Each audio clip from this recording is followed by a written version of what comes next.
Hello, everyone. Good evening. Thank you all for joining us tonight for our Safe Can't Wait Town Hall. This is a very important discussion put together by advocacy leaders and organizations you all know well.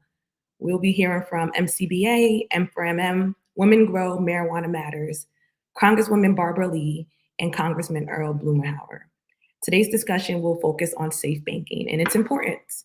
So we really want you to engage with us. Feel free to post your questions in any of the chats, whether you're watching from Zoom, LinkedIn, Twitter, or Facebook on the MCBA page, M4MM page, Women Grow, Marijuana Matters, or our Safe Can't Wait pages. We're so grateful for you to be here. And now I will kick it off to our moderator, Kaliko Castile, Board President for MCBA.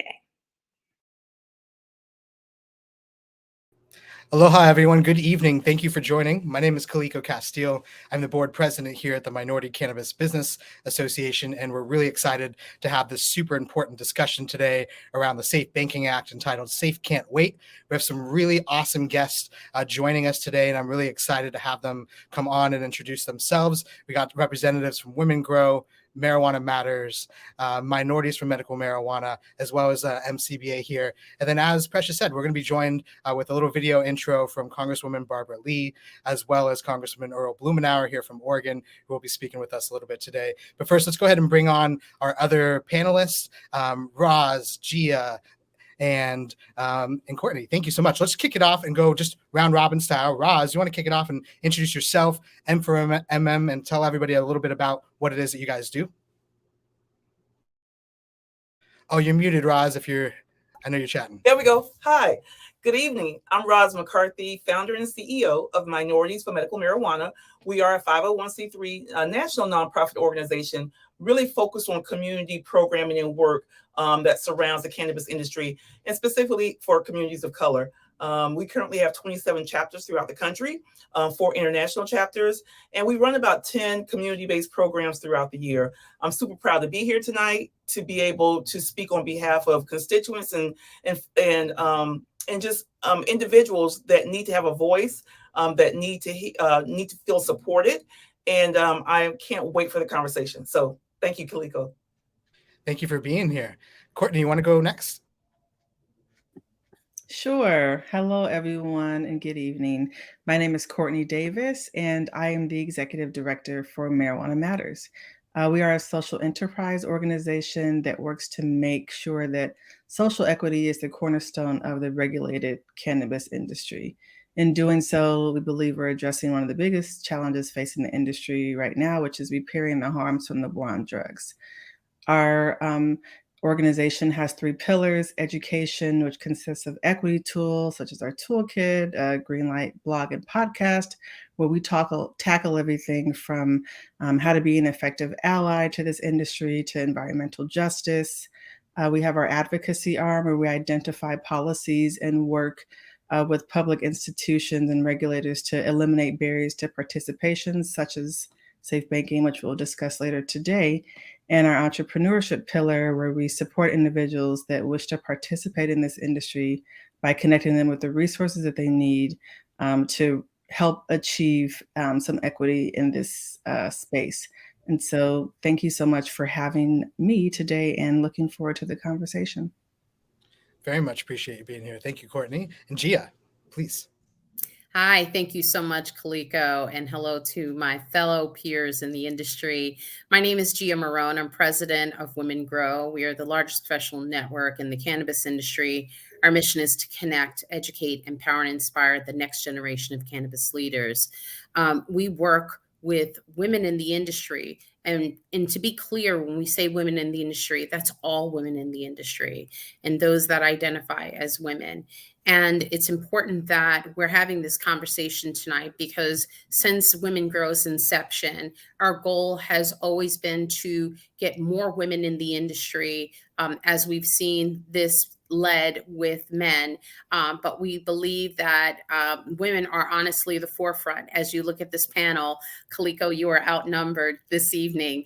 And when I look at the women of color and the work that we're doing in the industry, I applaud the women within the Women Grow community, but also in other organizations like my peers here who are doing the work at the forefront. And so it's an honor to be here this evening, and I look forward to this conversation.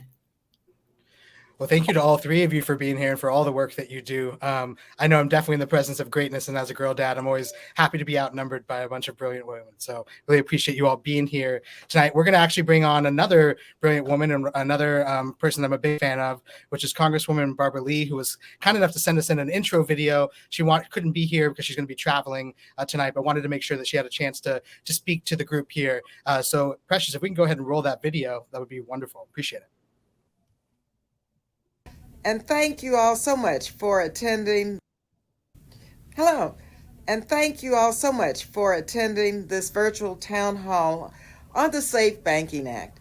I also want to give special thanks to Marijuana Matters, the Minority Cannabis Association, Minorities for Medical Marijuana, and Women Grow for hosting this very, very important town hall. Now, as co-chair of the Congressional Cannabis Caucus, I deeply believe that cannabis policy reform is not just a criminal justice issue, but it's a racial justice issue as well. Current federal law, as you know, disproportionately harms small and minority-owned cannabis businesses by barring the industry from accessing critical banking services. The House-backed Safe Banking Act provides small, women, and minority-owned cannabis businesses an opportunity to access financial services, a monumental step, mind you, in our efforts to remedying the war on drugs' harmful impacts on people of color. As Senate negotiations continue, we must keep the pressure on for the passage of the bill and continue advocating for strong equity provisions that mitigate disparities in access to financial services. Thank you so much for holding this very important conversation.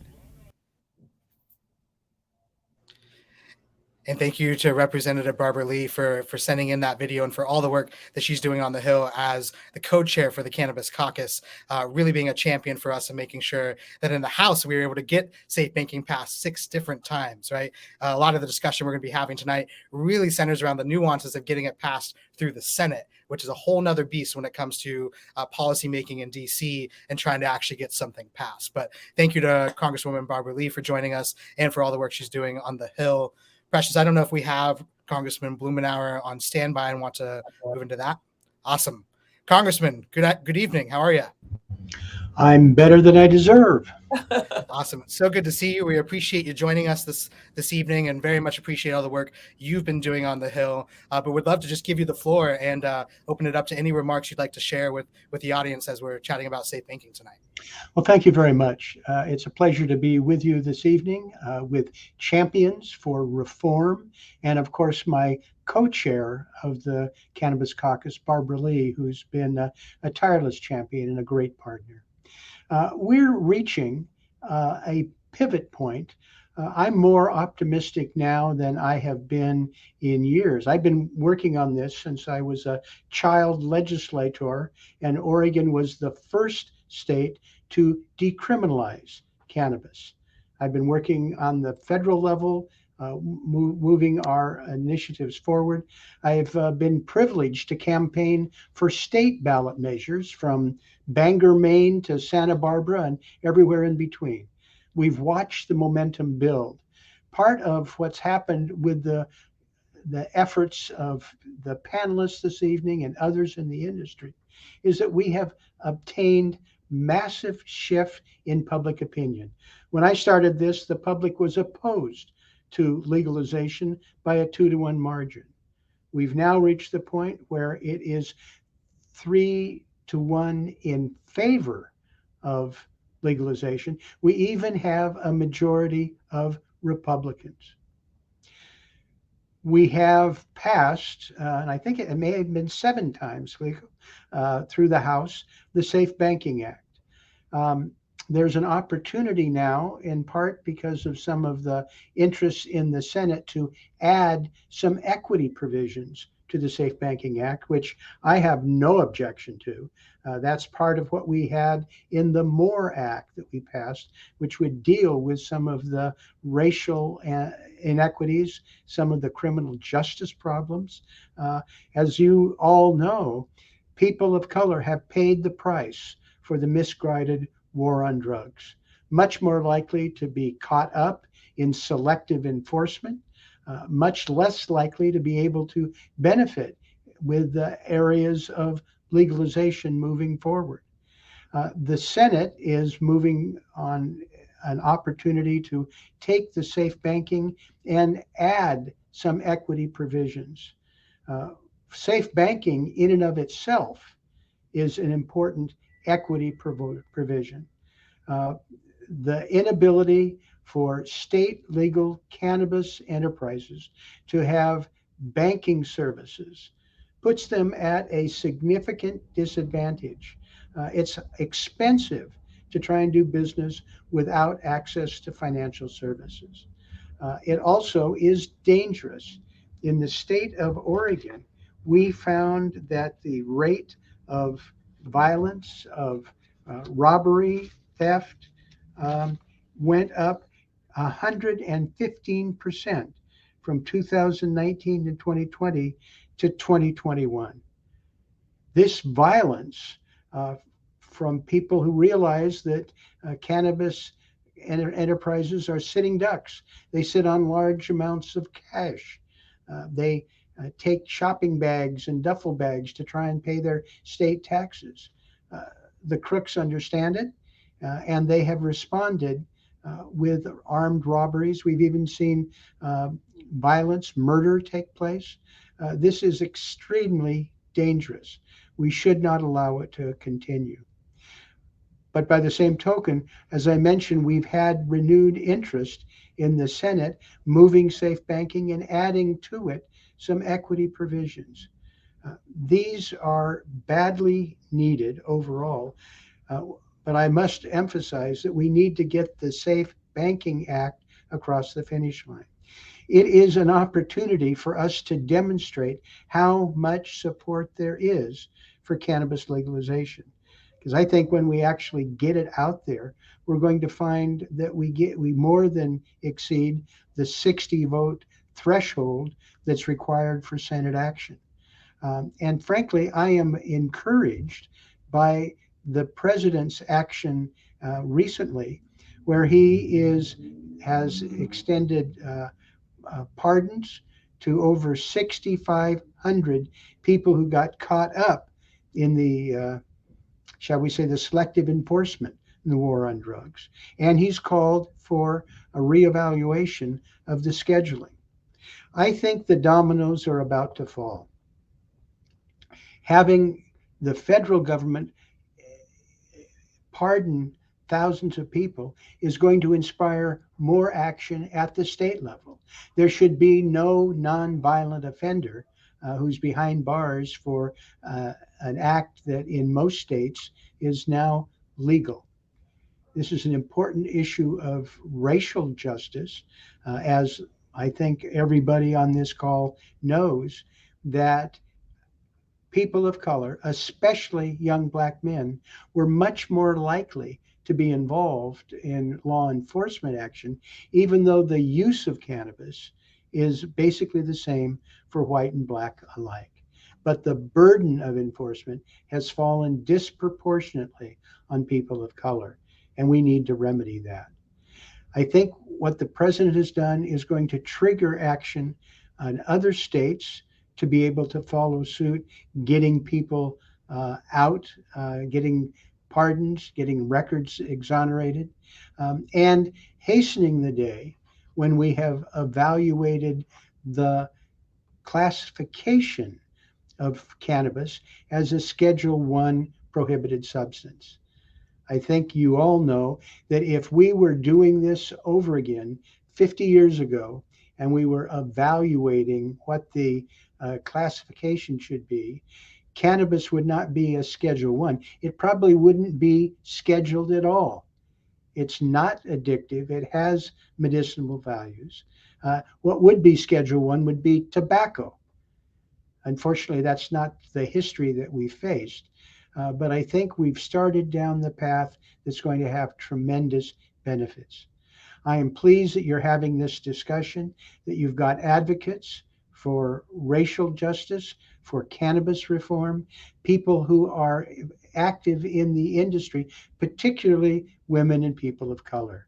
Their voices have helped make a difference in changing the public perception, in building the momentum for reform, and getting to this point where we can see the finish line from here.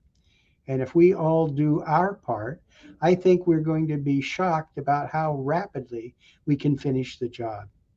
I've been pleased to be your partner on this since I went to Congress, and in fact, before. I've never been more optimistic about our prospects if we all do our job. Thank you for allowing me to be a part of this conversation this evening, and I look forward to further progress, probably in the lame duck session of this Congress. Thank you very much. Thank you, Representative Blumenauer. We very much appreciate you being here tonight and for all of your leadership on this issue. If I could ask you one question before we let you go, I think a lot of what you are illuminating sort of through the breadth of your career and having been on this issue for so long is really sort of the incremental progress that has been won and how that has been able to snowball into larger momentum over time. Can you speak a little bit in underlining that point about this particular conversation, knowing that we have the opportunity to bring more equity provisions to the table, but also have to thread the needle to ultimately get this across the finish line? Can you talk a little bit about the need and the importance of incremental progress sort of in the system that we are working within? Well, that's been the name of the game. As I mentioned, when we started, public opinion was decidedly against us. The Nixon administration launched this misguided, failed war on drugs, but it had very negative consequences. And it embedded in the public mind a perception that was completely inaccurate. Their goal was to demonize the young and Black Americans and use it for political purposes. And that was pretty deeply embedded. It has taken some time to get the points across, for people to understand what the impact of cannabis is. The medicinal properties are now widely understood. In fact, I mentioned that we now have a 2-to-1 majority in favor of full legalization. But if the question is about medical cannabis, it's like the 4th of July. Almost no one opposes that. But this has been achieved step by step, moving forward with provisions. We just recently had my research bill pass, and it looks like we may be able to enact that into law. I mean, it's outrageous that people who are working in a state legal cannabis industry cannot have access to the research capacity. We should not be in a situation where we don't have a test for impairment. There are thousands of people every day who fail drug tests simply because they had smoked marijuana sometime in the last month or two. We should have a decent test. Well, these are elements that we have slowly been able to build the momentum, strengthen the coalition, bring together people like who are on this call, who represent women in the industry, represent minority participation. The coalition has built momentum and I think has a good, solid public face.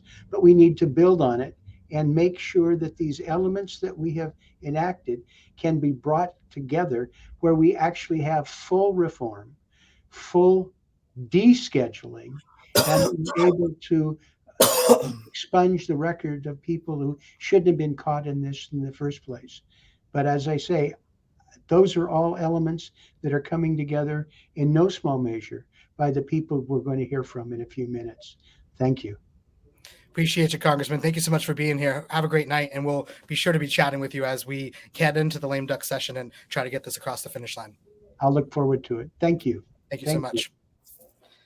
Awesome. Well, let's get right into it, talking specifically about the Safe Banking Act tonight. And then we're going to open it up for questions later on in the evening. But as Precious had said earlier, no matter where you're watching, Zoom, LinkedIn, Twitter, wherever, feel free to throw some comments into the chat or into the stream, and we'll be trying to pick those up and answer them as we go along tonight. Before I open it up, because I want to make sure that we actually answer some specific questions and also outline what safe banking does. Any comments or any feedback from what we just heard from either of both of the representatives that just joined us? I think it's in perfect alignment, and it sets the tone, I feel like, for the conversation that we're about to have. It's awesome to see them. They've been consistent. I think all of us have participated in conversations with both Blumenauer and Lee. And, it's incredible that to see the growth over time in terms of how we've been able to come to the table. But what I can appreciate are, their remarks in what we're faced in terms of social equity, decriminalizing cannabis, and the fact that there's support on the medical front.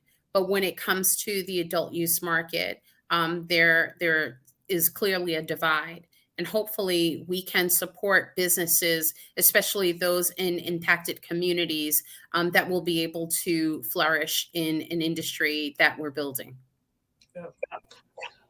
I just think it's encouraging as someone who's an advocate, and we're fighting every single day. We're getting the phone calls from constituents asking and trying to understand, why can't I get access to capital to grow my business? How my bank account just got closed down. I don't even touch plant, but I can't get banking now. I think everyone that's listening today to understand that we have lawmakers that are really, really dialed in to what's going on.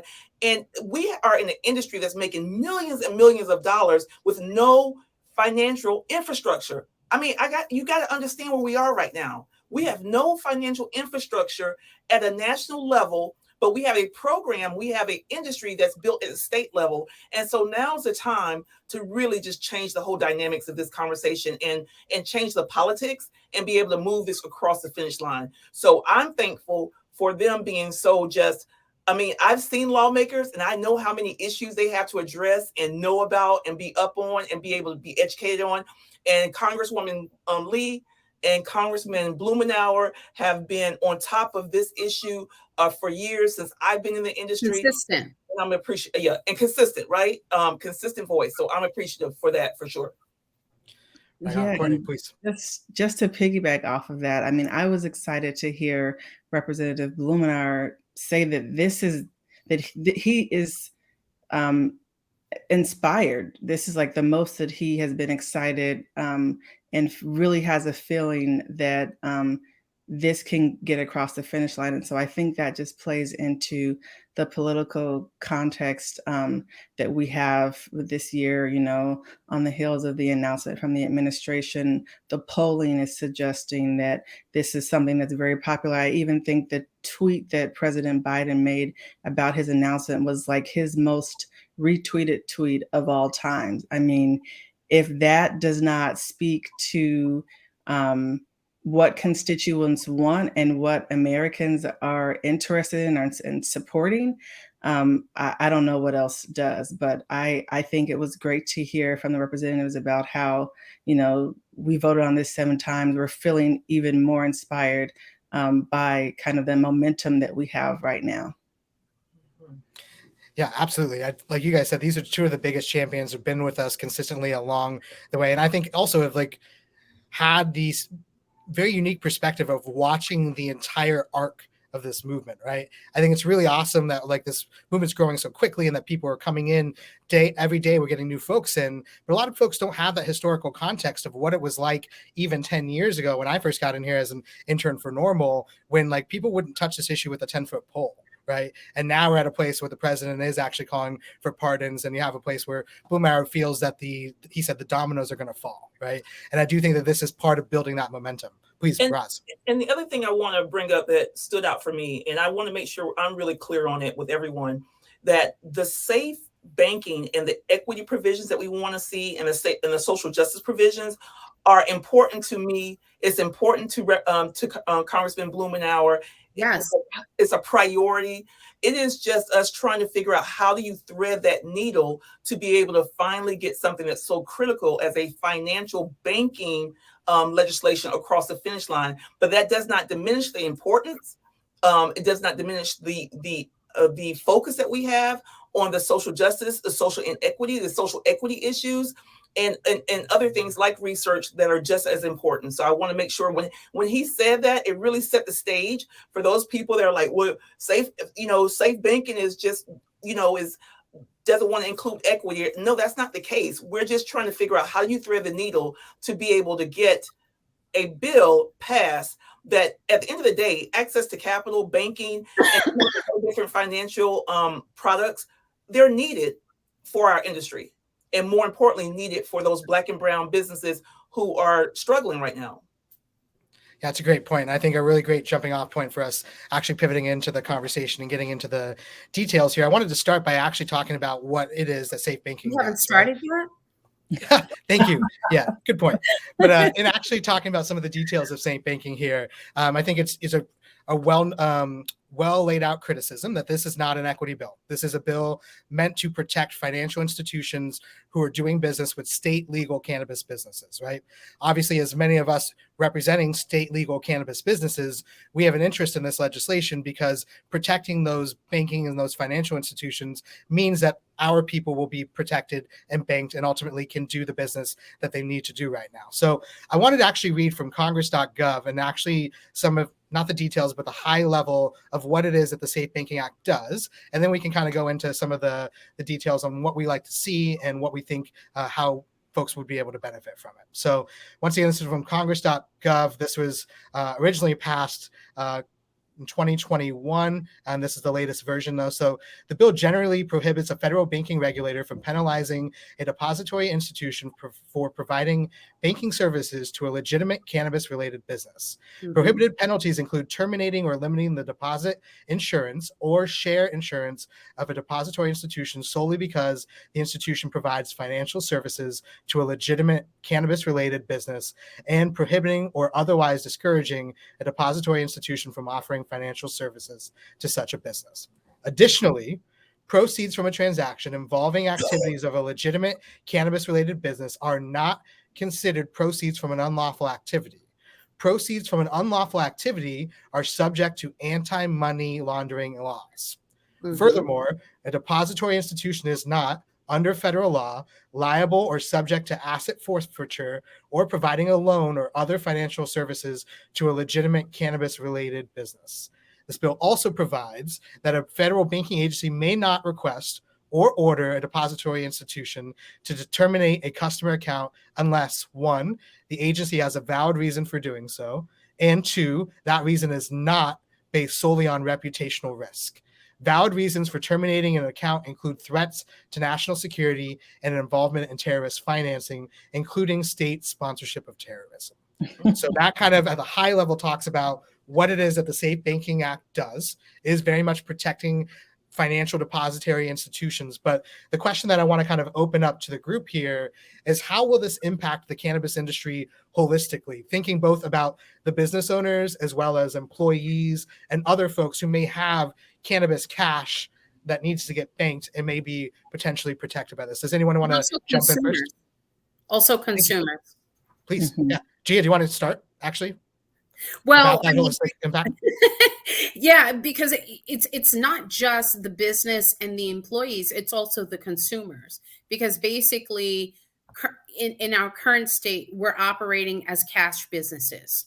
And so those businesses, I actually want to take your definition and break it down just for someone who isn't familiar with some of the language that you used. So in our current industry, our operators, meaning our retailers, right? We'll use them for example. They have to operate under cash business, which means currently most, and I'd say the majority, do not accept debit card transactions by law. They cannot use credit cards. And so everything is done by cash, which means that the realtors are accepting cash. That means that consumers are coming into these retail spaces and are paying for their products with cash. And let's be honest, the products are not inexpensive. And so they're generally paying a few $100s, I'd say, and few meaning more on the higher end of the few, really depending on how frequently you go and purchase products. And so now we have these retailers that are sitting with large sums of cash quantities. And to keep that within a physical space is honestly a safety issue. It's a safety issue for the business itself. It's a safety issue for those who are employed at that facility, as well as for the purchasing individual. I would say from a holistic standpoint, when you have lack of banking and lack of financial products, because remember, with banking and being able to have access to it, you now can compete for different financial products. There's the opportunity of economics, supply and demand, right? So currently right now, those different financial products, those different support that you need from a financial perspective to grow your business, to run your business, we don't have that infrastructure. Now, there are some cases where there are some state and some credit, not credit unions, but some state ran banks or what have you that have ventured off into it. But by and large, we don't have that opportunity. And so from a holistic standpoint, we can see that the repercussions of being able to have a Safe Banking Act passed, that we can now be identified and not feel like when you walk into a bank that you don't know when your account is going to be, shut down. Like every time you walk in, because I will tell you with InfraMM, we bank with Regions. All right. Regions, thank you. They have not closed down my account, knock on wood. But I have to do so much in order to support that relationship with them as a bank. I have to make sure they know that when we get deposits in, I'm not touching the plant, that I'm just a nonprofit, that I'm just advocacy. So again, I have time to do that. But if you're a business owner, if you're touching the plant or not, to have to go through all of those, go through all of that in order to establish a banking relationship, it doesn't make sense. It's not fair. And then as a operator, when do you have time to try to mature that relationship when all you want to do is be able to create, have your goods, sell them to your consumers, to your customers, deposit your money, and know that when you go to sleep at night, when you wake up, that money is still going to be there, right? It's in a safe space. It's in a safe space, right? So therefore, safe banking, that's where we are. And we're not going to even talk about the implied economic opportunity when you talk about minority certified banking institutions, who there are many that want to be in this space, but the repercussions of being in the cannabis space and doing it without having some legislation to support that, people are not willing to take that risk. And so they're losing out on that opportunity as well. So there's so many different nuances in regards to why, from a holistic standpoint, why being able to have a infrastructure legislation that protects these cannabis operators. And I don't want to hear about, well, it's going to only support big cannabis. Big cannabis is here. They're not going anywhere. We got the little people right now that need that support. They need to know that my money is there. They need to know I have access to product. So I can go on, but I will. No. But I want to add on, and Courtney, I'm sorry if I'm jumping ahead of you, but one of the things that Roz mentioned in terms of the current banks that operate in the industry, and I can relate, and I love that you shouted out your bank, because I love my bank, because we were a company that was directly impacted by having our account shut down and not having access to a bank account for several months, of which means that all of our bills, and we're a non-plant touching business, and we did not violate any, as far as we were concerned, we hadn't violated anything. And so we were shut down without any reason, and we're only given 30 days to find a new bank. The problem is that, as Roz mentioned, that there are only a small amount of banks. There's about 20 right now. The problem with the smaller entities is that the fees that are impacted on businesses like ours. I consider Women Grow still a very small business, and yet we, were impacted by fees. I love our bank. I appreciate our bank. It's also helped me to understand the difference between banking in the local bank as well as versus how we were banking with Wells Fargo. Yes, I did call them out, because the issue is that with the bank that we have, and I absolutely love BCB Bank, and they are very cannabis friendly, but every quarter we are audited, and we do have to identify each transaction that happens. We have to break down if it is a plant touching business or an ancillary business. And if it's a small operator, we need to give that information. It actually took us several months to open our account. And so we were sitting with checks, not being able to do day-to-day operations and sustain in terms of business. Thankfully, we work in an industry that all can relate and identify, and they were very patient. But to Roz's point, having these other institutions available with those frameworks already in place will make that transition, I feel it gives us an option, right? Versus being stuck with what we have. And we're grateful for it because there is absolutely no industry in a legal market that does not have a banking institution that they can rely on. And where we have these individual businesses that are going to the banks with large sums of cash, that's also a safety issue just in terms of transportation. In a legal market, they consider that trafficking, right? Money, you're moving money. And so, you think about it, we're operating in what's called a legal industry, even though it's state by state. But here we are having to transport large amounts of cash. Yeah, absolutely. Courtney, you want to jump in here as well? Yeah, I mean, I echo everything that was already mentioned. We too have had banking challenges and are now banking with a very small bank that has, since I've been with Marijuana Matters, has been like our fourth bank. And so I think in terms of having options, as Gia mentioned, we sometimes feel like this is the best that we can get, which really isn't good enough. I think that we should have access to banks that, similar to the larger banks that offer so many services and actually are working for your business. That sometimes you develop friendly relationships with them. I also feel like because there are so very few banks that are willing to take that risk with cannabis businesses, I hear from operators that aren't willing to share who they're banking with because they don't even want to invite. They want to keep that business for themselves so that they don't end up with less services, or sometimes if there are more clients with this bank, you may not have as much access to folks as you used to. And so it's kind of like, it's almost like a secret, like, oh, who do you bank with? But people are trying to get into this industry and aren't really willing to be forthcoming about some of this information. So essentially we're talking about eliminating risks with the hope that banks will provide more services to individuals and that more banks will be willing to provide those services. And I see some folks in the comments just talking about how individuals in the CDFI and MDI community just aren't even willing to touch cannabis. And those are the types of banks and individuals that we want to bring into this industry. And we absolutely need to be eliminating risk for them to feel comfortable to participate. Yeah, I think these are absolutely great points. And MCBA's had our own issues with bank accounts.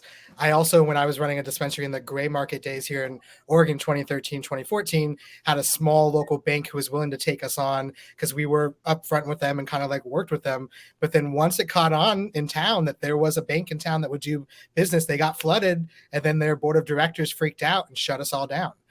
So it is very much a thing that if you can manage to find a bank and you can afford the fees and you can get through the compliance aspect of it, there is still the added risk of if their board of directors feels that too many people are flooding and that their risk ratio is getting thrown off, then they're going to get freaked out and they're going to shut it down. But having this explicit sort of protection through the Safe Banking Act would allow those boards of directors and the people who are compliance officers within those banks to feel a little better about the risk that they're taking on because they actually have that safe harbor.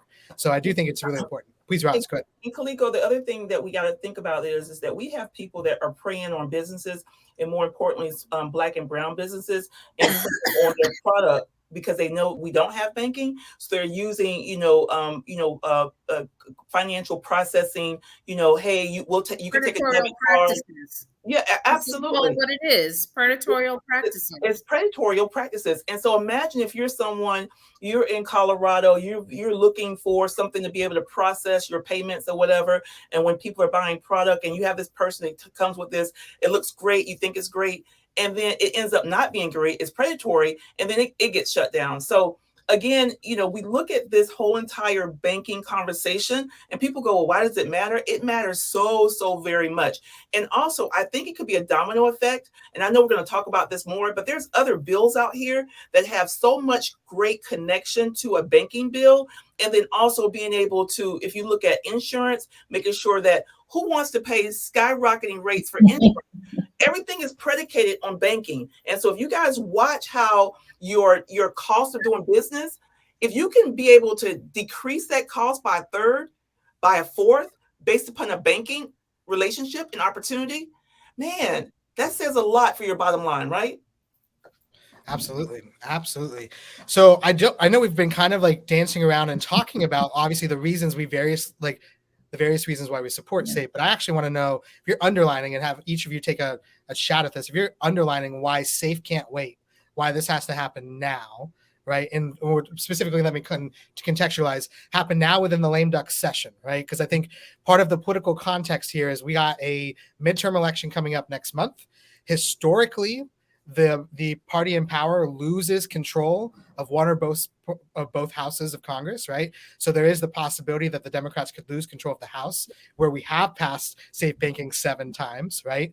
And may not get control of the Senate, where we need to pass safe banking to get this done, right? So the context is this sort of lame duck session between the election and the very first next to the Congress, which is basically the end of November and December.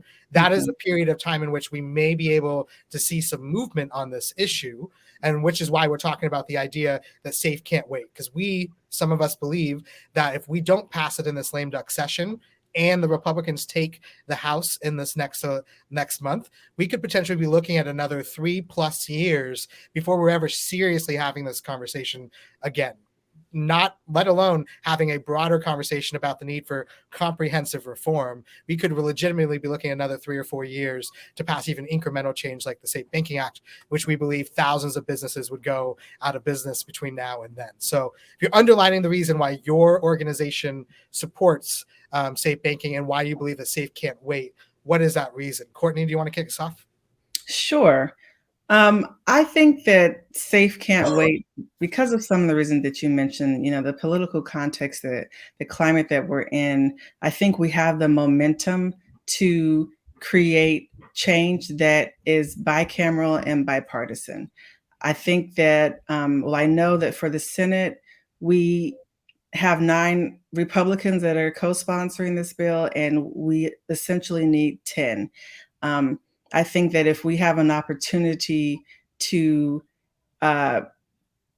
create a policy that will help a number of individuals and that is bipartisan, and that doesn't change the language too much that we currently have, that I think it'll help Senators Booker and Daines that are right now working on some, the Safe Plus or working on some sort of compromise.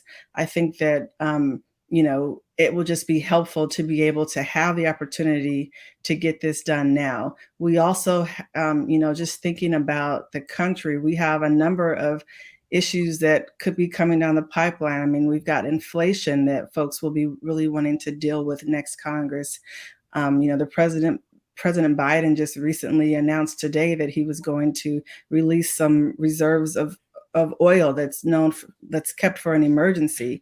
I think that those issues, cannabis companies are feeling the burn right now, laying off individuals, tightening their budgets. And so I think that if we could have a signal, we have an opportunity to send a signal to the industry that this is something that we support at the federal level, want to help legitimize it, and want to help, help us be competitive from a, national security standpoint, I think that is one of the reasons why we're supporting safe banking at this moment.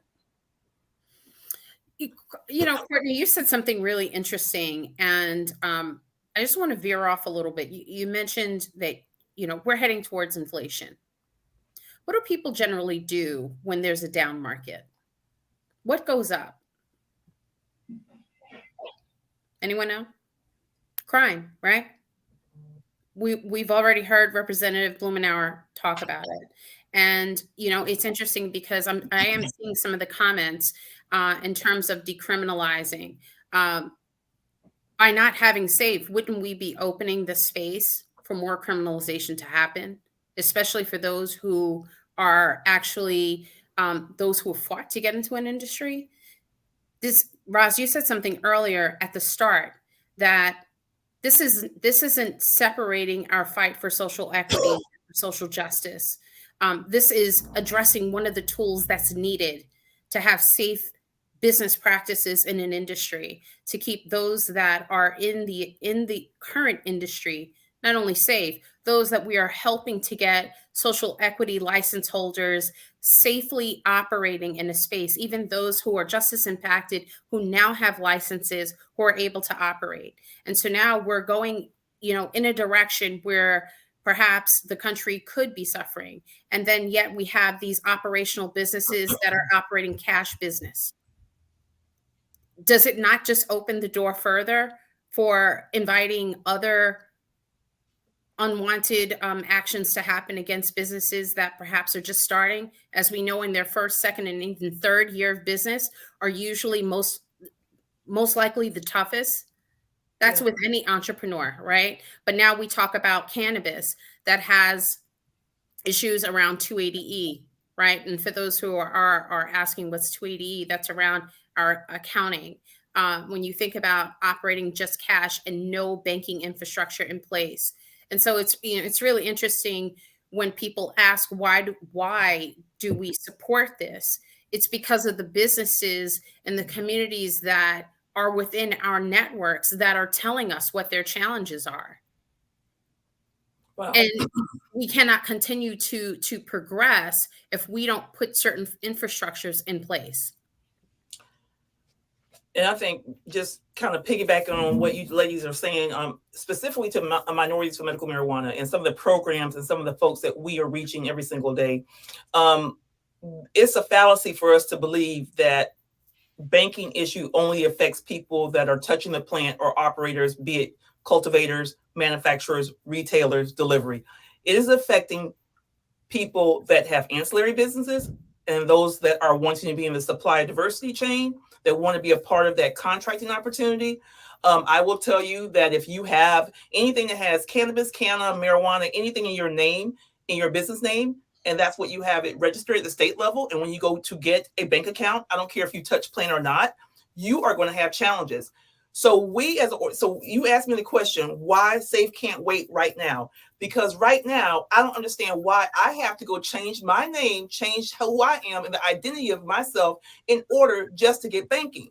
You have businesses right now who are ready to be in this ecosystem. And right now, we need to know that SAFE can be able to create an opportunity so that we don't have to deal with that hassle as we go through and try to navigate through all the other different parts.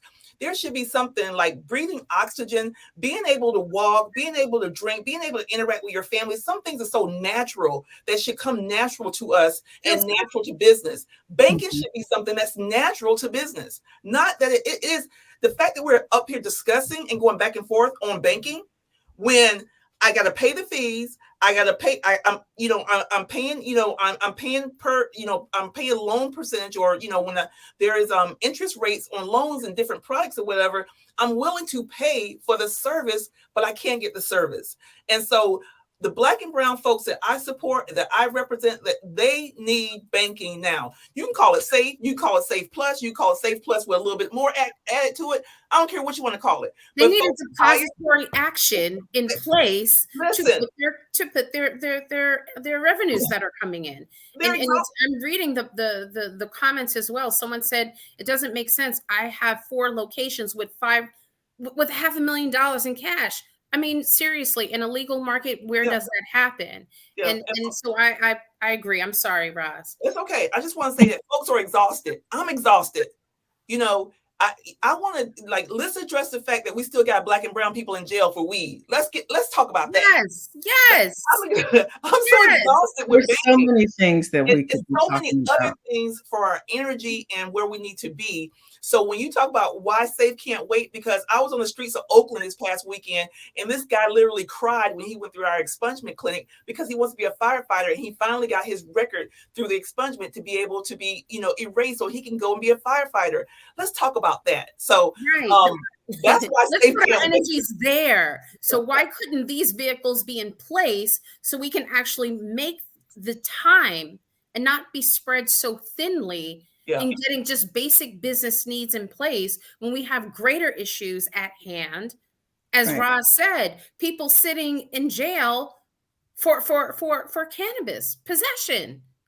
And we're talking about, we're talking about an institution, Congress, these individuals that are making these rules, the laws, statutory.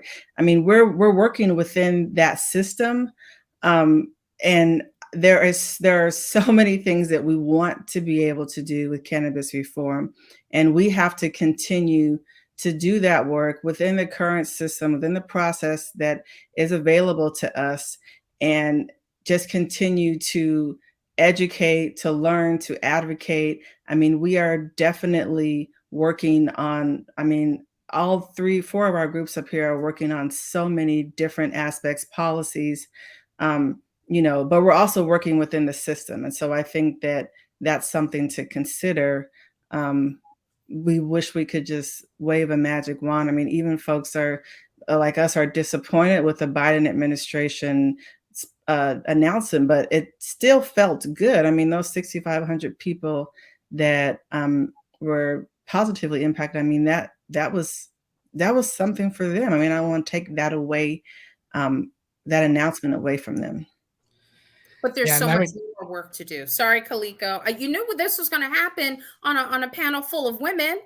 Dude, I'm into it. It's fine. I like to be a sponge soaking it all up anyways. I wanted to jump in and just like provide a little bit of the MCBA perspective here, in terms of like why we're also supporting SAFE and why we think the SAFE can't wait. Because we also represent minority entrepreneurs, Black and brown business owners, both in and out of social equity programs, right? Because I think a lot of this discussion comes around, well, this is not an equity bill. This isn't going to help social equity folks.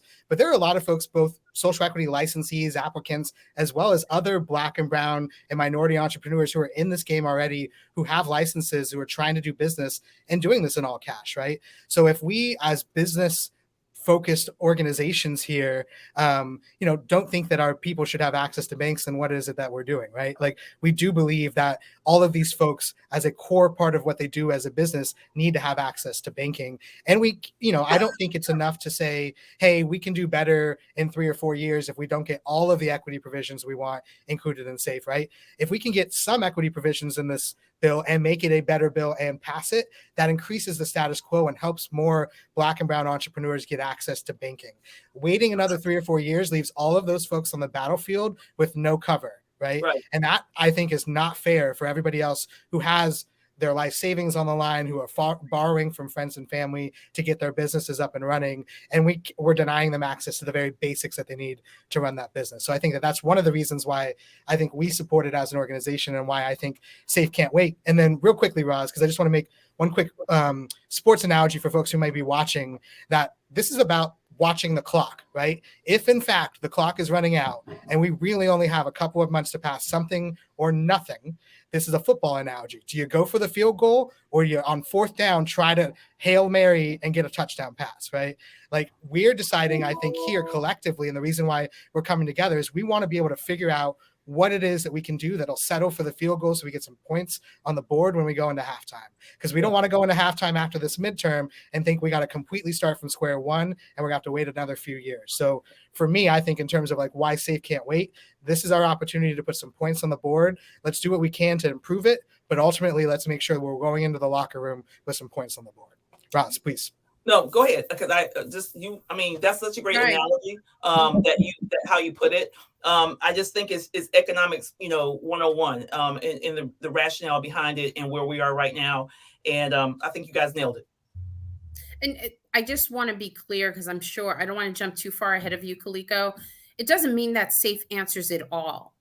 But just as Roz said, if we can just get a tool in place, because what you said, Kaliko, in terms of all these other businesses, do we then want a bottleneck of businesses that aren't able to grow and scale their business? And we're encouraging them to enter. Why? Because there's 2% Black ownership. How do we expect to grow as an industry if we're not able to provide these services? So, I appreciate your point, because it's spot on. We have to be able to get some kind of win. Doesn't mean we're winning the full game, but we got to get some points on the board. Absolutely. And I think, like, you were kind of starting to touch on this, but I think this is part of the conversation that people are most interested in, because I think there's this perception that safe banking passing is only going to help MSOs, right? Only the most large capitalized businesses are going to go run off and somehow are now going to control the industry like they don't now, right? Can we just open it up to the discussion about how this will ultimately potentially help Black and brown businesses and not just MSOs? Like, how is this something that doesn't just give the industry away to MSOs? So I want Roz to answer. Look, but I want you to answer, Roz. But Kaliko, we have to be even clearer. It's not just that it's going to help MSOs. It's not the only bank solution that we're saying will solve all problems. Yeah. So that's the other piece we need to be clear about. Sorry, Roz. Yeah, I'm still dealing with this TBI, so I have to get in where I can while I remember stuff. But you know what? And I forgot it. I'm sorry. Go ahead. Dang it! I'm gonna listen.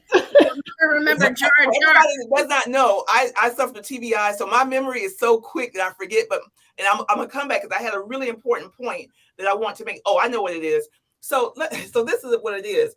So you guys, just because you have a language out there that doesn't say specifically this is supporting social equity, this is going to be an equity bill, doesn't mean that a bill, or doesn't mean legislation cannot be facilitated, maneuvered, and utilized to support the issues and the concerns and address needs of someone that would be identified as a social equity operator or business owner. I think sometimes we want it to say specifically, we want it to put the lipstick on the pig. Sometimes you don't have to have that. You can have bills that are out there that give you access and help you to be able to defray, opportunity and cost, and being able to get into the industry, being able to get access to capital. It doesn't say it's an equity bill. It doesn't say it's an equity banking bill. But if I'm an equity operator, I give two craps about if it says equity or not. I just want the markets to open up. Understand this. Economics 101 is this. It is tight right now for funding and financing, access to capital across the board. We give up more equity for money because right now we have investors who are scared. They are scared. They don't know if they want to put more money into this.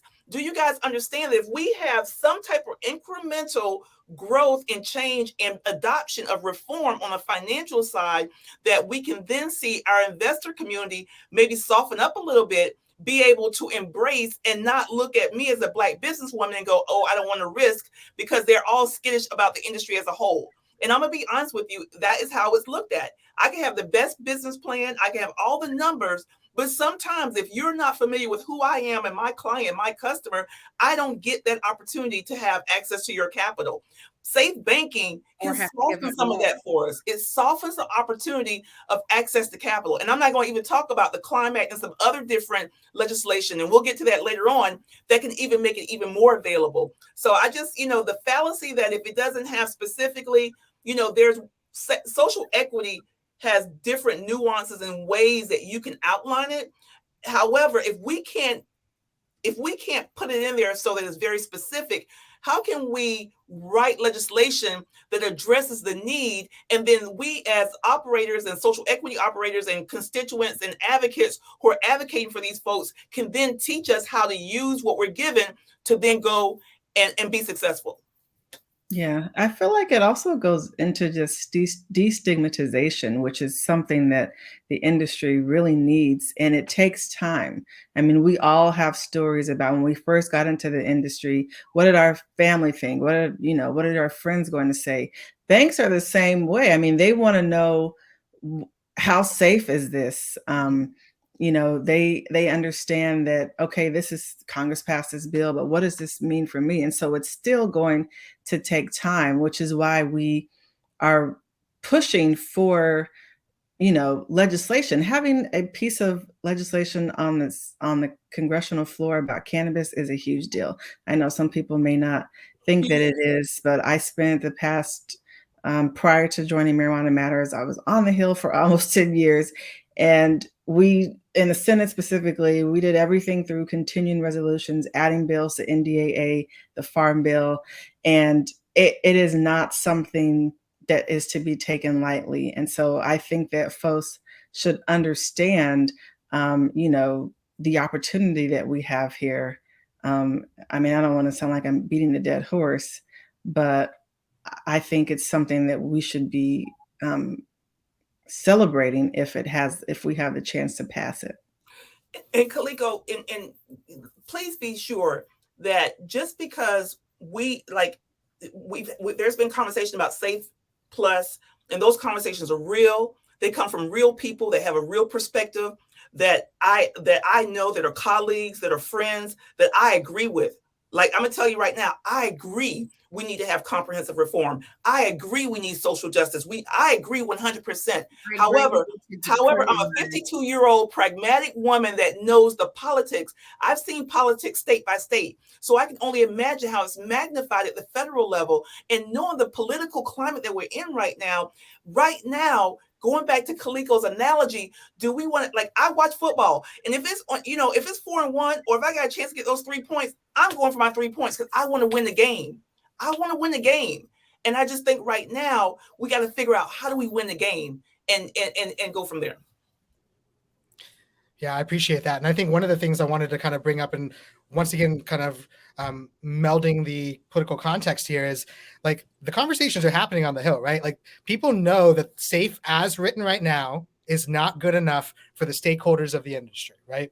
MCBA, as well as some of the organizations here, have been shopping around amendments for quite some time, trying to get CDFIs and MDIs included into this bill to break down that's community financial depository institutions, as well as minority depository institutions. These are financial institution banks that are set up for local communities that specifically have a history of working with Black and Brown entrepreneurs and business owners to get them banking access and loans and access to capital and that sort of thing. So we've been working on legislation and an amendment to get added to the Safe Banking Act because we believe this would make it more equitable. We agree that the current state of the banking system is inequitable. It is not make sure that there's not equitable access for Black and Brown entrepreneurs.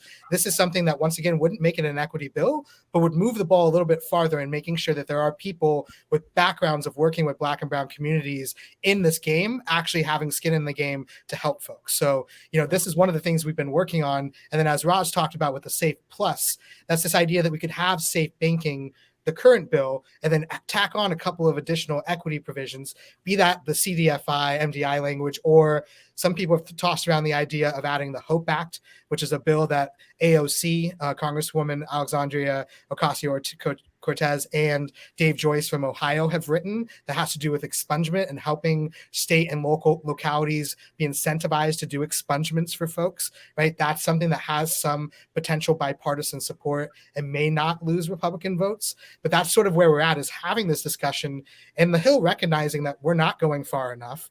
But now the game becomes, what is it that we're going to be willing to take to get the points on the board and still move the ball forward for the next quarter, right? But we got to understand, on the Senate side, we need 60 votes. And we have Republican colleagues who really do believe what we believe, but because of politics will not stand out and say, I vote for. And that's the reality of our industry, of our country and where we are. So I want expungement laws at the federal level that trickle down to the state as well, so that the state can then adopt as well. Will that happen if we put that in to a banking bill? Again, you got a social justice bill and a banking bill. Will that get across the finish line? I don't know, right? And so I'm looking at different ways. And going back to your point, Kaliko, we talked about the Climb Act. We was just with Congressman Troy Carter, who introduced that. People don't know what that is.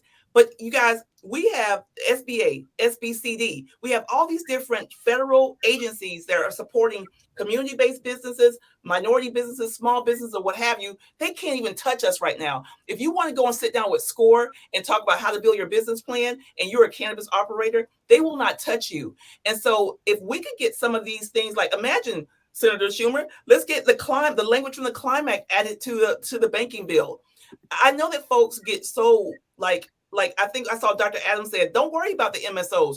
We need to take that attitude, run our race, take what's given to us and figure out how to make it work for us and grow. We have the ability right now and have an industry that is being overseen and regulated state by state. So that means I have a deal in Nevada, but my deal in Ohio may be better, or my deal in Pennsylvania could be better than Ohio. So I have the opportunity. I just need some infrastructure that allows me to be able to operate as a regular business. And I do believe a domino effect. We're not going to even talk about 280E. Like 280E could be another provision that gets corrected if we start seeing some reform happen and getting across that finish line. Roz, I mean, you're spot on in terms of people are so concerned about MSOs. They're going to operate no matter what. They already have their stuff in place, quite honestly. And I think that's where the misunderstanding comes in. You know, when we're talking about SAFE, it's just one banking vehicle that we're looking at. You mentioned Climb, which addresses loans and that investment opportunity there. And so, you know, that's another conversation. Perhaps we have another town hall about that. But we're gonna have to really, you know, address where the issues lie and why we're behind this. We need those 10 Republican supports. Like, I never thought those words would come out of my mouth, but it's the truth, right? This industry has forced me to sit back and say, just as you, Roz, being in the same 50 plus club, we've had to understand what's necessary in order to get some of these tools in place, because I don't want to see more businesses fold because they don't have the access. I don't want to see more businesses or more, as we call them, those canna curious that want to become canna owners. Yeah. Just stand back. And as Courtney said, or the banks that are not willing to take the risk, right? Because there's just too much there that they're not willing to put in. And when you look at Black and brown ownership, yes, we are looked and viewed in a particular way. When you look at women coming into banks, they're being faced with the same circumstances. And so I think it's important that we understand why we're speaking out at this time, why this is important, and why waiting 3-4 years is unacceptable. We think it's bad now. 3-4 years from now, I'm not sure what it would look like. And I honestly don't want to have the same conversation. I hope to be talking more about how many people we were able to get their records expunged, like really focus on the true work of why we're working so hard in this industry to push it forward, because this has been built on backs of people who have paid the price. And Kaliko and Courtney and Gia, the one thing I want us to remember is that Black-owned businesses, and I'm speaking as a Black woman, access to capital and banking has always been an issue. Outside of cannabis, doesn't matter.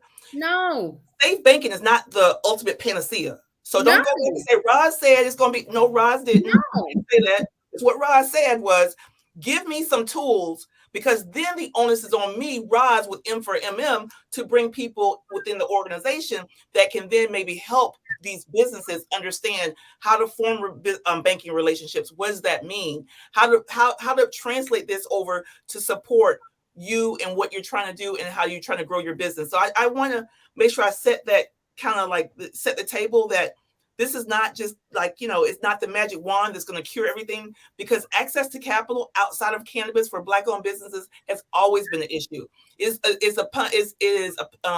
It is clearly our opportunity as advocates, Courtney and Gia and myself and Kaliko, to then go, okay, now how do we teach you how to make this work for you and your business if we were to get something passed? But Right. even have the option. You don't even have options there. And, something we spoke about earlier in terms of like some of the banks, some of these smaller banks, you actually have to have a certain dollar amount in order to open those accounts. Yeah. If you're an ancillary business and you're not making $1 million, well, that's not an option for you. We as a company actually had to get a third-party validator in order for us to open an account because we didn't have that dollar amount to open the account. And so not having the option is also something that's a limiting factor in business. So I wanted to add to that because I always support what you all are doing, and I appreciate being in the trenches with you. We're only starting, but we got to at least be able to move out of this trench and get to the true core of why we want to make a difference in this industry. But banking shouldn't be a limiting factor. Absolutely. Courtney, I know you want to jump in, please. No, I was just going to say that this is not the first time, but this is our official first time working together as advocacy organizations. And our work does not end with safe banking. I know it may sound like that, but this is just one thing that we're working on right now. I have had lots of conversations with individuals that own CDFIs and MDIs, and they want to know how they can participate safely because, Black people were already risk adverse. And so asking them to jump into an industry that we know and we want them to be a part of, that we can consider to be a part of the social equity ecosystem in terms of financial institutions and instruments, we're going to continue to work on making sure that we could codify ways that we can encourage those individuals to participate either through grants, making sure that we address some of the SBA issues. I mean, there are a number, and we're having meetings with Republicans also. So it's not just like we're only talking to, Representative Lee and Blumenauer. Like, we are working with Republicans as well as a part of that strategy and getting the system that I was talking about that we're trying, to make progress based on what we're hearing from operators, individuals, folks that are in this space, and like myself, even, Gia mentioned earlier about just the consumers. Every time you go to a dispensary, if you don't get cash before you get there, you're going to be hit with the fees.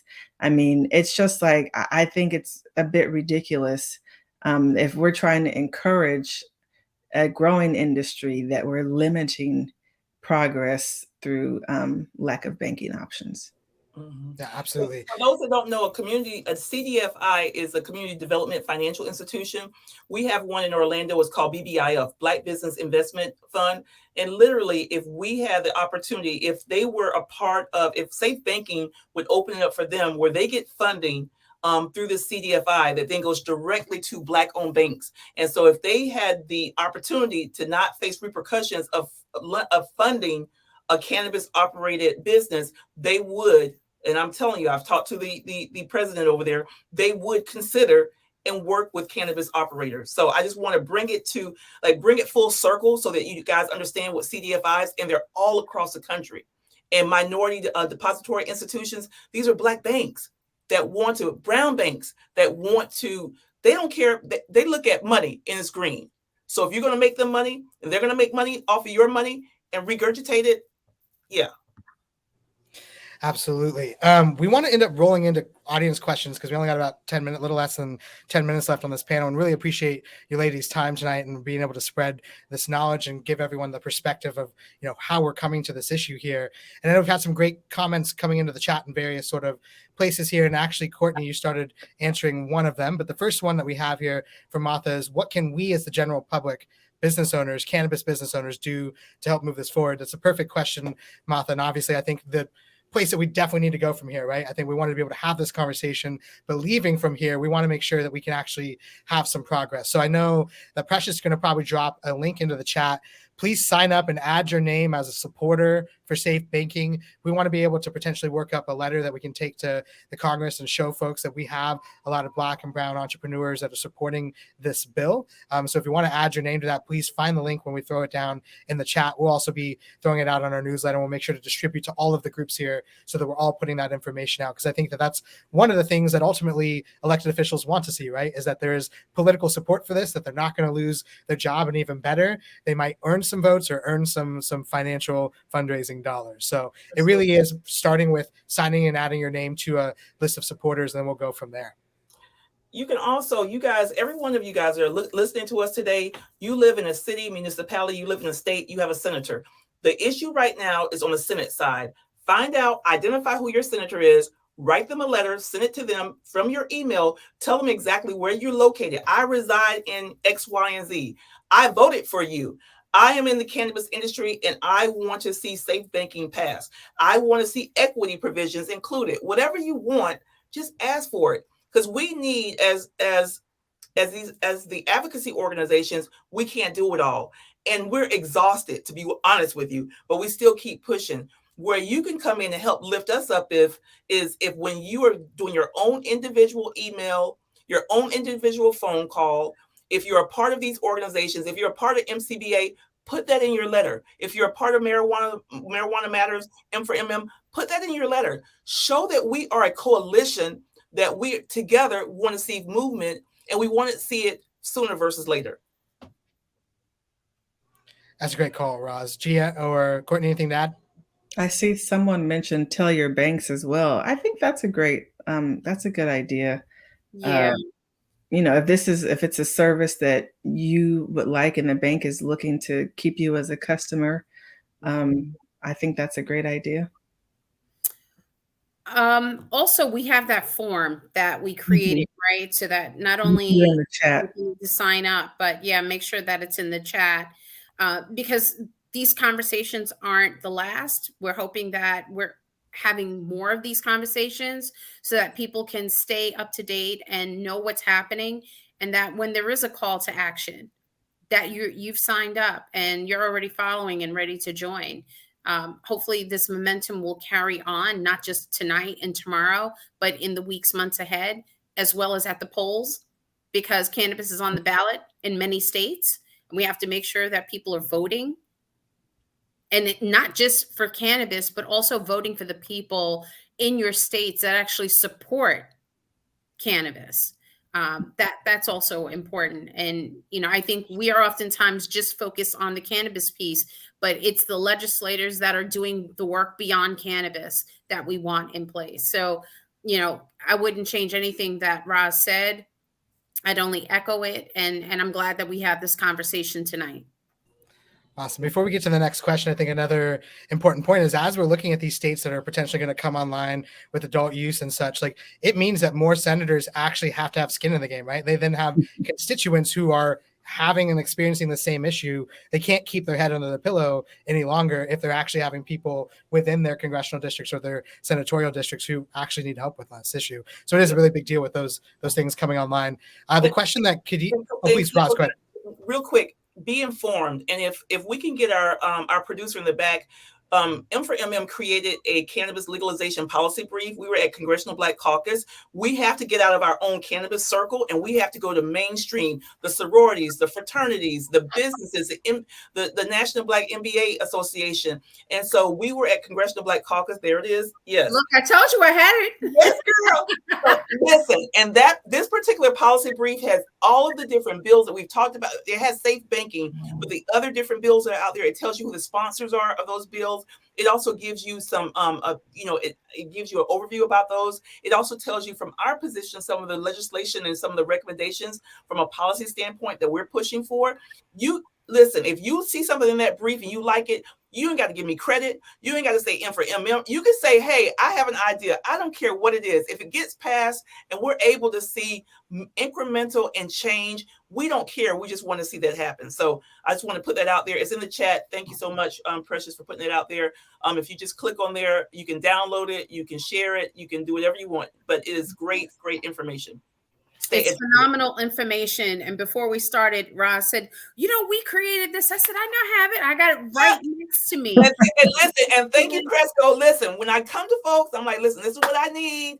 I know sometimes you think Roz is the madness, but I thank you, Cresco, because we passed out 750 copies of that at Congressional Black Caucus. And I'm talking about people that had no clue about cannabis. We were hitting them left and right. The Climb Act panel, everyone in that panel, was over 200 people in there, got a copy of it. So we have it digital, but Black folks, we still like paper. So we was like, here's the paper. Go home, read it, get educated. Well, I think the part that I want to add to that, Roz, is that the reason why I appreciate this is that oftentimes we meet people within our communities that are saying, I still don't understand. You told me to read it, but I cannot process this. And you created a toolkit here for folks to understand it in the most lamest basic terms. And there are times when we got to call our people to say, this bill, can you make this make sense? Right. And you did that in this booklet. So this is me saying, please support this, get this, because it really is a great resource tool. I know I got to get my physical copy printed out, so I appreciate that. We want to answer one more question here, maybe two more. We just got a couple more minutes left, but I know this is something, Courtney, you started answering. So if you want to pick this back up, feel free. Khadija, new CEO of the U.S. Cannabis Council, has asked, do the CDFIs and MDI want to be included, and have they been engaged? I know, Courtney, you said you've had some conversations. You want to pick that back up again? Yeah, I think that, the short answer is yes, they do want to be involved. The more complicated answer is that these businesses are looking for signals from the federal government that they will be protected, that this is an industry that's worth their while. I think, Roz mentioned earlier, like, just, are they going to make money? Is it worth their while? Mm-hmm. Because they have to think about training their staff. They've got to create, the cannabis industry is the most regulated industry, if not one of the most, if not the most regulated industry in the United States. Compliance and paperwork is ridiculous. And so if a bank is going to become involved in this industry, they need to know how they're going to make money. Are they going to be supported? And what tools and resources do they need in order to effectively and competitively participate from, the financial services side of this? I think that they're looking for signals from the government to say, this is something that we are working to continue to legitimize and destigmatize. And here are some ways, and the government has done this in several industries. They support farmers and education. They support, health and research. I definitely feel like this is something, and also a wrong that we could right with the history, that the discriminative history that we've had with Black institutions and also Black individuals receiving financing and funding, which is why CDFIs exist, because we created, we needed something to create and our likeness, and individuals that supported and understood the work that some of these businesses were trying to do.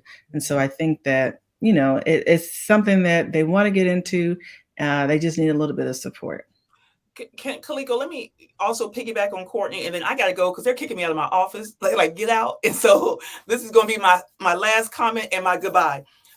Imagine this. Imagine from a state perspective, if there was rules and regulations put into place, if we had a safe banking pass where banks, and that means minority depository institutions, were not able to work in the industry without issues and without being concerned about regulators coming and shutting them down.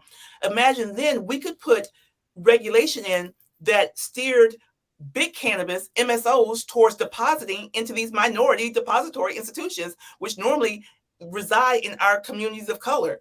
They don't care. MDIs, when you look at them, They make money off of the money that you deposit. So I don't want them only to get the small Black-owned businesses, social equity businesses. I want them to be positioned to be able to get True Leaves money, to get Cure Leaves money, for them to utilize them as a banking partner, to maybe look at some of their different financial products and tap into that. So that's where we have to get creative. We also have to do a lot of education. We do have some old school people that don't believe in this industry that are running these banks that are minority depository institutions. So it is incumbent upon us to make sure that we provide education, support, and resources. And so with that being said, guys, I got to run because they're kicking me out of my office. So I got to shut down. I love you guys. I appreciate you guys so much. Thank you for listening to me. Thank you for allowing me to have a minute just to tell you from the heart how important this is and what more we can do together. We appreciate you, Roz. What Roz said, I know, Roz, bye, Roz. Thank you. Have a great night. Well, what Roz said is important because there are old school folks that have been in the, that are outside of the industry. But what Courtney said is their biggest concern is their impact. They're not willing to take that risk if their entities are going to be impacted. And so imagine from a state perspective, if they're able to see these MSOs make those deposits into their institutions, it could even change the course. And I think it's not a one or the other. I think it's just broadening, again, going back to options, right? And then allowing them to have that fair space within the banking sector of our industry. Absolutely. So I know we're going to wrap up here because we're running towards the end of our time anyways, but I want to give you both a chance to give any sort of last parting thoughts on here, and then I can go ahead and wrap it up, and we'll send people a link in the chat to the form that you could fill out so you can join our campaign for the Safe Can't Wait. And then as Gia and Ross said earlier, make sure you're calling your members of Congress, figure out how your senators are, and make sure you're advocating on behalf of this. But Courtney, you want to kick it off, and then we'll open it up to Gia as well? Sure. Thank you all for hanging in here with us, for listening. I know when the Kaligo started reading off Congress.gov, I had PTSD from my days on the Hill. I said, oh God, people are going to lose some people here. But it's really important to become a part of the process. And that is, someone in the comments mentioned about civic engagement, the political process, making sure that you know who's advocating on your behalf. I think a lot of times we are reactionaries to some of these policies, and we say, oh my God, who asked for that? I didn't ask for that. How, why is someone advocating for this? I think it should be done this way. And sometimes people assume that someone is already advocating for them in that way.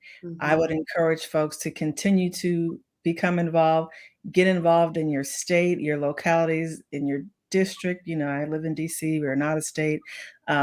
So we have different legislators, lawmakers, but definitely want folks to become involved, because if anyone, is interested in history, if you're a history buff, and all those documentaries that you watch about pivotal moments, I believe that we are in one right now with cannabis reform. We're going to look back on this in 10 years and think about all the policies that we were talking about, that we were trying to engage people, that we were enacting, and also just the things that we got right, the things that we got wrong. I think Gia mentioned earlier, I hope that we're not talking about safe banking in 5 to 10 years, but we definitely have a moment here. I mean, this is a brand new industry that every day is continuing to generate revenue, generate new jobs, new opportunities. And if individuals decide to disengage because of something that is a part of this political process, we may lose out on our voice and our opportunity to create an industry that does no more harm. So again, I'm Courtney Davis. You can follow us on Marijuana Matters DC on Instagram, and M2_org on Twitter. And thank you so much for the opportunity. Appreciate you, Courtney. Thank you for being here. And Gia, any additional thoughts or anything you want to wrap up with? I mean, I think we've said a lot this evening, and I'm really glad that we all came together to do this. I think our community has often come to us and said, why are you behind SAFE? Why does this matter? Why should we be concerned about it? But at the same time, we have business owners that are saying, hey, I need this. And here are the reasons why, of which we discussed over the evening. Do I think that SAFE addresses everything? No. But I will get behind something, as you so eloquently put earlier, Kaliko. I want to see some numbers on the board. I want to see this piece of the industry move forward. It's time that we move this forward. We've been talking about it for some time. And when I actually started thinking about when we got together with Representative Blumenauer as well as Representative Lee, it's been years. We've been talking about this for years. This town hall isn't the first time we've had this conversation. We've gone to Oakland. We've gone to DC. We've participated in private forums. So these conversations have been had in addition to those one-on-one conversations. It's great that we're able to bring it to this public forum, because I do believe that more voices need to be heard, and that we don't always have to be those voices, right? They need to hear from the communities that are impacted, the business owners that are impacted. But the one thing I can say is that at least if we're able to address this, we can then move on to the next things that we need to address, because this is only just the front of the line. And there's so many other banking issues in line. There are so many let me just say, justice issues that we have to address, right? And there are so many other political aspects that we have to address. And yet we're being held by just this one piece before we can move on to the next. And so we want to see businesses grow in this space. Roz, I see the way she goes across the country. Courtney, I see what she does. You guys, we talk about what Women Grow has done, and as well as our other colleagues in the industry, and we're ready to help people move forward. And the time is now. We don't want to wait 3 years. We don't want to wait 5 years. We want to get it done now. And I appreciate that we were able to have this conversation. We have colleagues, in the industry that have presented other options as well. And I respect them. I will be very clear. I agree with a lot of the points. I respect them, but I also want to see some movement, because I don't want to lose the representation that we all have worked so hard for to get within the space. And so that we can all come together as we do to address the issues of criminalization in our industry. But we also have to help those that are sitting on the sidelines, as Courtney said, who are concerned about taking a risk. Being able to show this movement will actually generate more interest in wanting to get involved. And so, if people haven't heard anything else tonight, I do strongly encourage, as a board member of M4MM. So yes, I'm president of Women Grow, but also a board member for M4MM. Quick plug. But honestly, this is a great resource. It really is. And it's one that helps you to process and understand what we're discussing. And I think that's oftentimes what's lost on people, is that we're not connecting because they don't understand and no one is speaking to them. And so here's the time to do that. I highly encourage people to please sign up for that forum, share it with others. Let's continue building. And I really appreciate and thank MCBA, Precious behind the scenes, girl, you're a rock star, to all the other companies that have been supporting us along the way as we've come together for Safe for Equity, and that Safe Can't Wait. I'd love to continue seeing that hashtag Safe Can't Wait. Drop that in the chat box, Precious. But we have to be able to continue to push that out in the market, that people understand it can't wait. We have to act on it now. Absolutely. The time is now. And I want to first thank everybody who has joined, all the panelists who are joining us, including the East Coasters staying with us late into the 9 o'clock hour here. But I actually want to leave a quote that I saw come across from Cory Booker over the last week in a in an article the Marijuana Moment had written, and I think does encapsulate really what we're looking at here in this moment, right? And this is coming from Cory Booker, who had previously said that he would lay himself down on the line before he allowed SAFE to pass before comprehensive bill. And this is what his quote was. It's very likely that during the lame duck before the new Congress, we're going to see a really good bipartisan attempt to move it, Booker said. Maybe it's not the legalization bill I wrote with Schumer and Wyden, but an effort to tie in restorative justice and some fair banking provisions. So just once again, showing that this conversation is happening on the Hill. We very much do need to start gathering the momentum externally here, get folks to sign on to the forum so that we can continue to push this, because it's going to be a big push in the lame duck session to try to get this done. And I do think we have a lot of allies who want to see it get done. So being involved in the conversation, getting involved in each of these organizations, and making sure that you're showing up, contacting your congressional people and your senators is going to go a long way. And that's ultimately what's going to get us over the finish line and, get some points on the board. So I just want to say shout out to Gia, Courtney, and to Roz for joining us tonight. And thank you for everyone for joining wherever you watch this, LinkedIn, Facebook, Zoom, or whatever. We'll definitely have another event with the four of us to talk more about policy, but we do hope we won't have to continue to beat a dead horse and we can get safe banking passed, because SAFE can't wait. So thank you both for joining tonight, and everyone for watching live. We appreciate it, and have a great night. Thank you, Kaliko. Good night. Thank you. Bye-bye.